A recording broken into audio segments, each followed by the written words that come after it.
Hello there. Thank you so much for joining me. Beto O'Rourke has announced that he is running for president. Here's a little clip from his announcement. The challenges before us, I hope you agree, have never been greater. The greatest of our lifetimes. If you look at the crises in our economy, where the power has been concentrated into the hands of the privileged, the few, and the corporations. If you look at our democracy, which may very well be a democracy soon enough in name only, unless we get it back and make sure that it represents people and not special interests and corporations. And if you look at the climate, which if in this 10-year window we do not do everything we possibly humanly can, the generations that follow us, and I mean our kids, in our kids' lifetimes, by the time Ulysses is my age, and he's 12 years old right now, we may not be able to live in some of the cities that we call home today, like El Paso, Texas. We may not be able to grow our own food and our own fiber, feed and clothe ourselves in this country. And if you think that a little more than 300,000 immigrants and asylum seekers apprehended on the southern border is a problem, and I don't necessarily think that it is, the kind of migration and refugee flows that we will see when entire bands of this world are no longer habitable will be a crisis of a different magnitude altogether. But these challenges, I am absolutely convinced, will bring out the absolute best in every single one of us. And we have something that almost no other country in the world has. We have the single greatest mechanism to call forth the genius of our fellow human beings. This democracy, more than 320 million people strong, can bring the ingenuity, the creativity, the resolve of an entire country. And each one of these challenges can and will be met. Okay, so who is Beto? Well, Beto was the guy who ran against Ted Cruz. He ran for Senate against him in Texas. He didn't win, but he came really close, which was actually saying a lot for a Democrat in a red state. And he energized a lot of voters, and I think that is why people have encouraged him to run for president. He also ran a historic campaign. He was able to fundraise a lot of money for a Senate seat. It was all done without accepting any PAC dollars. He did accept small donor and large donor donations. He is a 46-year-old former congressman from El Paso, Texas. He is rich. Estimates say he's personally worth about $10 million. His wife is even wealthier. She's actually the child of a real estate mogul who is reportedly worth billions with a B.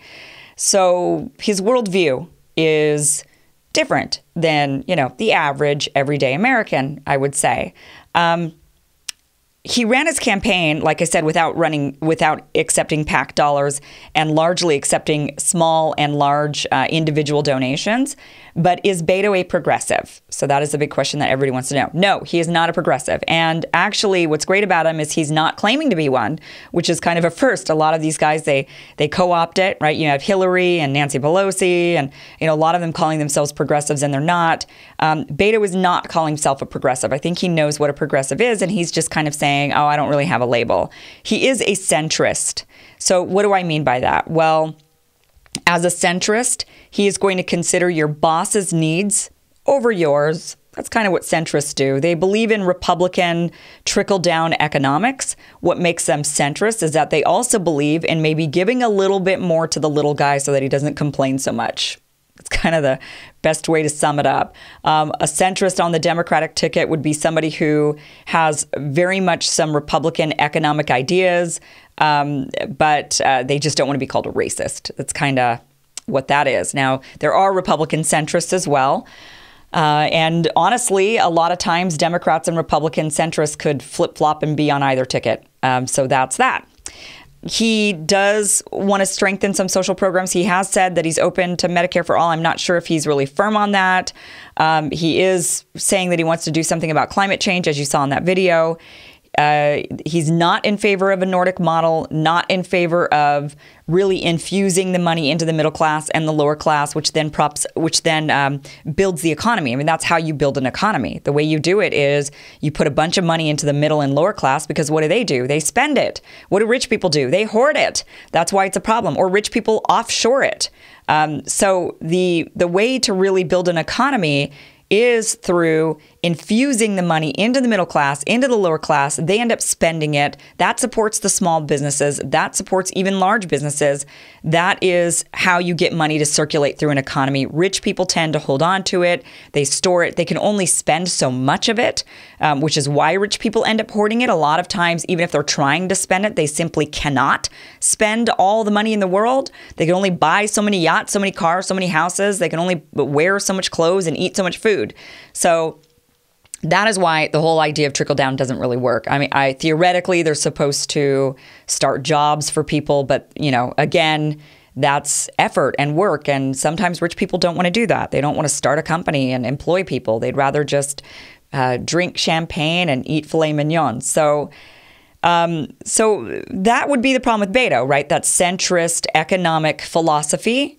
And yes, he does want to do something about climate change. And yes, he's against the immigration rhetoric. And yeah, he's not a racist or a bigot or a xenophobe, which is great. But he's still a centrist. He is not a progressive. Is Beto bought by big money? No, I wouldn't say he is. He is big money. He does not use any of his money for his campaigns. At least he hasn't.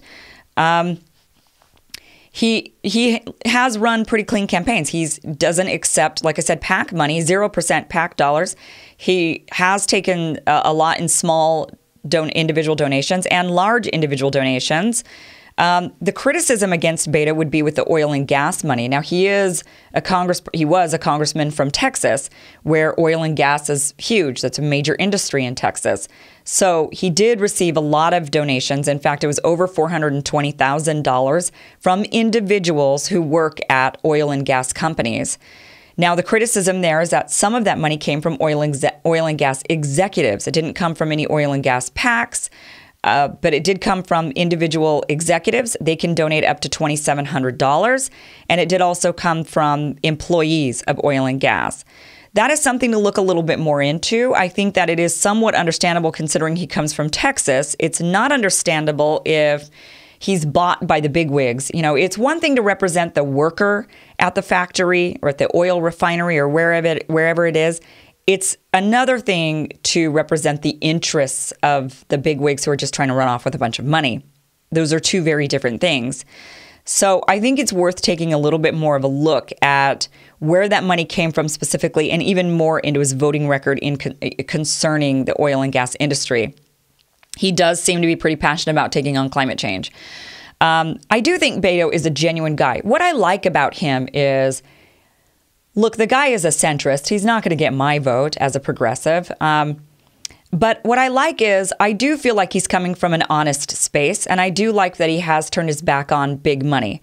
I do think that even though he is big money and he represents his own worldview, and of course, his ideas are going to be tainted by his own life experiences, like all of us, I do like that I feel like he's coming from a genuine space and we can at least have a genuine, honest conversation about politics.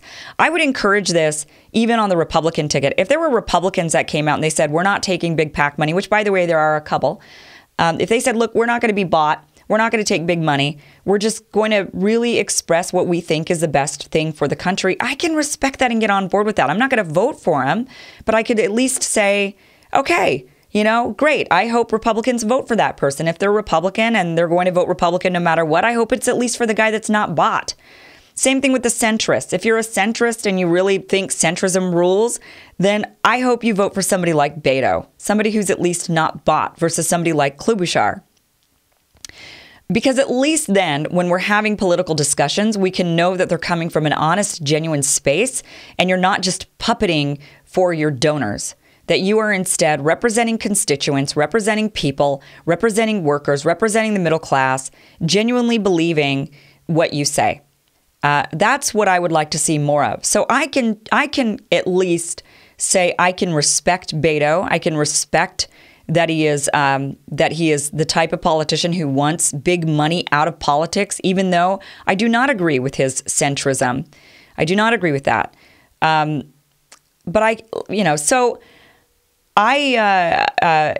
that's kind of the wrap up there on Beto. He is not a progressive. He is a centrist. He's not bought, from what I could tell. The big oil and gas money needs to be looked at a little further. For example, so here's the reason why I say that. If you're now I don't know anything about El Paso's economics, so I don't know what their major industry is, but let's just say it is oil and gas. Let's say the majority of the working class people work for an oil and gas company, and they are giving donations to Beto, small dollar donations under $200 to fund his campaign, and they have to disclose that they work in the oil and gas industry. And Beto then goes and advocates on their behalf in Congress, and he says, look, I don't want there to be, I don't want the oil and gas companies to shut down, and because that would essentially turn his town into a ghost town because all the people that work there predominantly work for that industry. I can understand that. It is not the majority of America. We have to figure out workarounds. I think that, I need to look more into Beto. How does he think that we're going to combat climate change while still helping his community stay employed by oil and gas? If that's possible, does he have a plan to move them out of that industry and into renewable energy sources instead?